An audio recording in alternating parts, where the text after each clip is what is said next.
Hello everyone. कल हमने BSc first year में पेपर थर्ड के अंतर्गत जो टॉपिक डिस्कस किया था क्रोमोसोम्स। क्रोमोसोम्स में हमने कल स्पेशल टाइप ऑफ क्रोमोसोम्स के अंतर्गत पॉलीडीन क्रोमोसोम्स, लैम्ब ब्रश क्रोमोसोम्स, सुपरनम्बररी को डिस्कस किया था। आज हम यूनिट थर्ड के अंतर्गत जो आपका न्यू टॉपिक है सेल डिवीजन, जिसमें आपको माइटोसिस एंड मियोसिस को डिस्कस करना है, स्टडी करना है। तो शुरू करते हैं आज सेल डिवीजन के अंतर्गत माइटोसिस एंड मियोसिस। सेल्स के साइटोप्लाज्म और न्यूक्लियस में काफ़ी गहरा संबंध होता है। ये संबंध सेल की वृद्धि के समय टूट जाता है और मदर सेल्स डॉटर सेल में टूट जाती हैं। इस प्रकार एक मदर सेल से डॉटर सेल के निर्माण को सेल फॉर्मेशन या सेल डिवीजन कहते हैं। यानी जब ऑर्गेनिज्म के अंदर ग्रोथ की प्रोसेस हो रही होती है, यानी जब ग्रोथ हो रही होती है तो सेल्स जो कि मदर सेल्स होती हैं वो मल्टीप्लाई करती हैं। मल्टीप्लिकेशन के दौरान डॉटर सेल्स की फॉर्मेशन होती है। इस क्रिया को ही हम सेल फॉर्मेशन या सेल डिवीजन कहते हैं। अब बात करते हैं माइटोसिस यानी समसूत्री विभाजन। माइटोसिस की अगर बात की जाए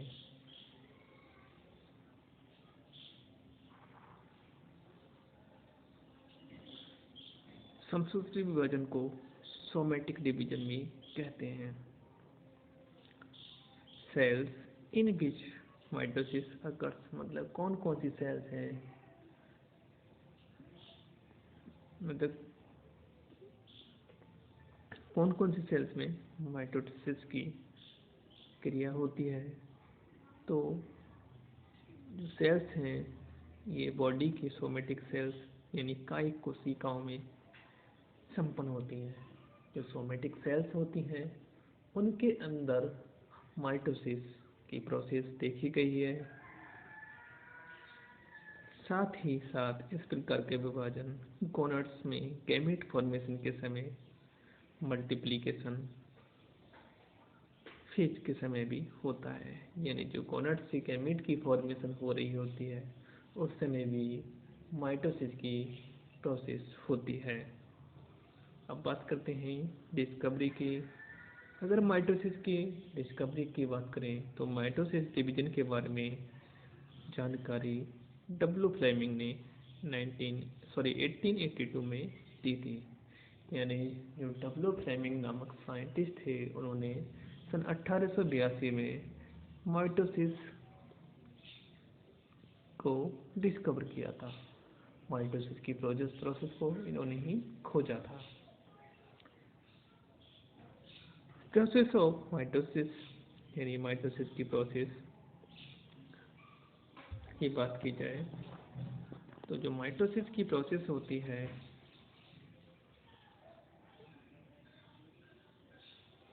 ये संपूर्ण क्रिया 2 स्टेप में कंप्लीट होती है। कौन कौन से स्टेप हैं? नंबर 1 कैरियोकाइनेसिस और नंबर 2 साइटोकाइनेसिस। कैरियोकाइनेसिस का मतलब होता है केंद्रक में विभाजन और साइटोकाइनेसिस का मतलब होता है साइटोप्लाज्म में डिवीजन। यानी जो कैरियोकाइनेसिस की प्रोसेस होती है इसमें सेल्स का जो न्यूक्लियस होता है, केंद्रक होता है, वो 2 पार्ट में डिवाइड हो जाता है। इसी प्रकार से जो साइटोकाइनेसिस की प्रोसेस होती है इसमें सेल और साइटोप्लाज्म का विभाजन होता है। अब बात करते हैं जो आपका फर्स्ट पॉइंट है माइटोसिस के अंतर्गत कैरियोकाइनेसिस। माइटोसिस डिवीजन की संपूर्ण क्रिया निम्न स्टेप में कंप्लीट होती है। यानी जो कैरियोकाइनेसिस की प्रोसेस है वो निम्न स्टेप में कंप्लीट होती है। वो कौन कौन से स्टेप हैं, तो बात करते हैं जो आपका फर्स्ट स्टेप है उसमें कैरियोकाइनेसिस की प्रोसेस देखी जाती है माइटोसिस के अंतर्गत। तो इंटरफेज जो होती है इसकी फर्स्ट स्टेज होती है। यह अवस्था को रेस्टिंग स्टेज कहते हैं। इस फेज में सेल्स विभाजन के लिए अपने आप को तैयार करती है। यानी इंटरफेज जो है माइटोसिस डिवीजन की रेस्टिंग स्टेज होती है। इसमें क्या होता है, सेल्स अपने आप को डिवीजन के लिए हष्ट पुष्ट यानी तैयार करती है। सेकंड पॉइंट, यह पीरियड अलग अलग सेल्स में अलग अलग होता है। जैसे अमीबा में यह पीरियड 24 घंटे का होता है। इस पीरियड में निम्न परिवर्तन होते हैं। यानी जितने भी एनिमल्स सेल्स हैं उनमें ये जो टाइम ड्यूरेशन है रेस्टिंग फेज का वो डिफरेंट है। अगर अमीबा की बात करें तो अमीबा में जो रेस्टिंग फेज देखा गया है माइटोसिस की प्रोसेस का उसमें 24 आवर्स देखा गया है। अब जो रेस्टिंग फेज होती है उसमें क्या क्या चेंजेज आते हैं, क्या क्या ज़रूरत होती है इसको मल्टीप्लाई करने के लिए, तो बात करते हैं इसके परिवर्तन की। न्यूक्लियस तथा साइटोप्लाज्म में एक्टिव मेटाबॉलिक एक्टिविटी संपन्न होती है जिसके कारण साइटोप्लाज्म तथा न्यूक्लियोप्लाज्म दोनों की मात्रा बढ़ जाती है। यानी जब न्यूक्लियस तथा साइटोप्लाज्म में एक्टिव मेटाबॉलिक एक्टिविटी संपन्न होंगी तो क्या होगा, साइटोप्लाज्म तथा न्यूक्लियोप्लाज्म दोनों की ही मात्रा बढ़ जाती है। नेक्स्ट, न्यूक्लियस बड़ा तथा स्पष्ट दिखाई देता है। यानी जो रेस्टिंग फेज होगी इसमें जो न्यूक्लियस होगा वो साइज में बड़ा दिखाई देगा और स्पष्ट रूप में दिखाई देगा। नेक्स्ट, न्यूक्लियस में H2O का पौष्टिक पदार्थ की मात्रा बढ़ जाती है। यानी जो न्यूक्लियस है उसमें वाटर तथा पौष्टिक जो पदार्थ जो उसके डिवीजन के लिए आवश्यक होते हैं उनकी जो क्वांटिटी होती है वो बढ़ जाती है। नेक्स्ट, न्यूक्लियस में प्रोटीन सिंथेसिस की दर बढ़ जाती है, इसलिए अवस्था को सिंथेसिस फेज भी कहते हैं। यानी जो फर्स्ट फेज है इंटरफेज जो कि माइटोसिस की फेज है, तो इसमें सेल्स अपने आप को मैच्योर करती है और डिवीजन के लिए तो इसमें प्रोटीन सिंथेसिस की भी प्रोसेस होती है जिसमें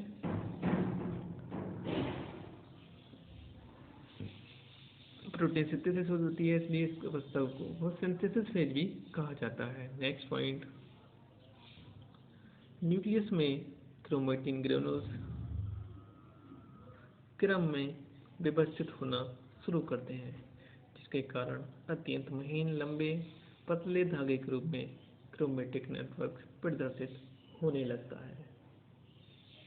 यानी इसी फेज में क्रोमेटिन ग्रेनुल्स क्रम में व्यवस्थित होना से स्टार्ट कर देते हैं और जिस कारण इंटरफेज के दौरान सेल्स में क्रोमेटिन फाइबर का एक जालनुमा रचना दिखती है।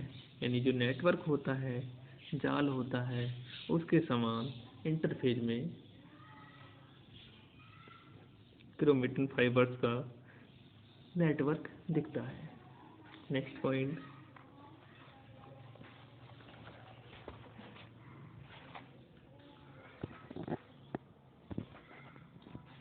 की अगर हम बात करें, न्यूक्लियस जैसे का वैसा ही बना रहता है। जैसे का मतलब जैसा कि रेस्टिंग फेज में होता है, नॉर्मल जो कैन होता है सेल्स में उसी कंडीशन में ये बना रहता है, उसमें कोई भी चेंज नहीं देखने को मिलता। नेक्स्ट, सेंट्रियोसोम में स्थित सेंट्रियोल विभाजित होकर दो रॉड लाइक सेंट्रियोल बना लेता है। यानी सेंट्रोसोम में स्थित जो सेंट्रियोल होगा वो दो पोल्स में रॉड लाइक सेंट्रियोल में कन्वर्ट हो जाता है।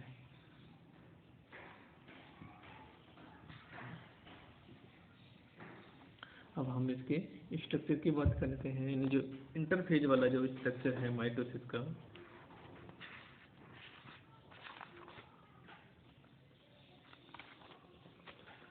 ये आप देख पा रहे हैं इंटरफेज अवस्था।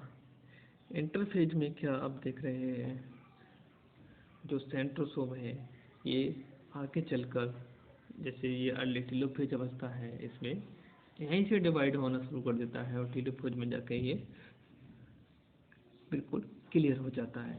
ये इसका सेंट्रियोल है, सेंट्रोसोम का ये न्यूक्लियस। जो केंद्रक है, केंद्रक के अंदर न्यूक्लियस है जो कि आप देख पा रहे हैं रेड कलर से, और क्रोमेटिन थ्रेड्स जो कि नेटवर्क के फॉर्म में प्रेजेंट हैं। बाहर की जो बॉल है जिसको हम सेल बॉल कहते हैं, सेल बॉल के अंदर साइटोप्लाज्म भरा होता है और साइटोप्लाज्म के अंदर जो जिसको प्रोटोप्लाज्म होता है उसमें होता है न्यूक्लियस। तो यहाँ पर आप देख रहे हैं न्यूक्लियस में कोई चेंज नहीं आता हुआ है, जैसा कि जो एनिमल सेल्स होती हैं, प्लांट सेल्स होती हैं, उसका जो न्यूक्लियस होता है वैसे ही इसका न्यूक्लियस दिख रहा है। लेकिन इसमें जो क्रोमेटिन फाइबर्स हैं वो नेटवर्क की फॉर्म में है। जो अगली स्टेज जो है आपकी, उसमें ये सेपरेट होना स्टार्ट हो जाते हैं। तो आज हमने बीएससी फर्स्ट ईयर में पेपर फर्स्ट के अंतर्गत जो टॉपिक डिस्कस किया, माइटोसिस में इंटरफेज, इसलिए हमने आज इसके स्ट्रक्चर, इंटरफेज क्या होता है, कैरियोकाइनेसिस, साइटोकाइनेसिस, डिस्कवरी, कौन कौन सी सेल्स में ये माइटोसिस की प्रोसेस होती है उसको डिस्कस किया। कल हम नेक्स्ट पार्ट को डिस्कस करेंगे। धन्यवाद।